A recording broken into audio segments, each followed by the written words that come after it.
Still talking about Israel, though, because I want to talk about anti Semitism. And just recently, I don't remember what event triggered this, but there were some pro Palestinian protests again.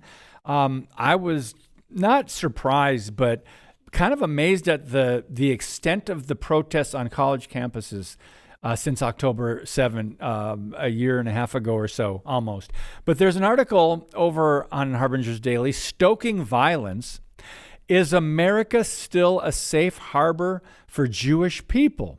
Now, JB, if you were our grandparents or great grandparents and you saw a headline like that in the newspaper, you'd go, what the heck are they talking about? Is America still a safe harbor for Jewish people? Things have changed. And what are your concerns or observations on that?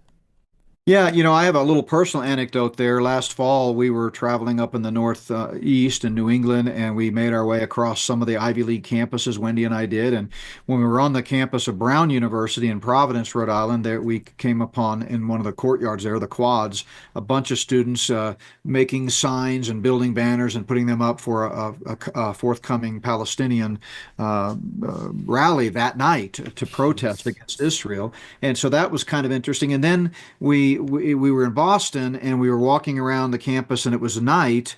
And one of the dorm rooms at Harvard, there was the light was on in the room, but there was a Israeli flag up in the window, covering the whole window with the light shining behind it. And I remember standing there looking at it. I took a picture of it, and I thought that's really a stark metaphor for the two sides philosophically of what we see in on college campuses today, and really in our culture at large. Frankly, I was a little surprised that other students at Harvard hadn't ripped it down or had allowed it.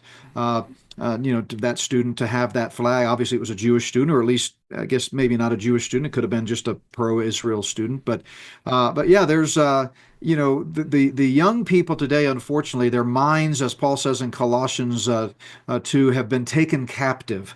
They've been carried off, and they just don't have, sadly, the ability to think critically and see through the lens Yeah. of absolute truth. And so they're jumping on this anti-Israel bandwagon, and it's a force to be reckoned with.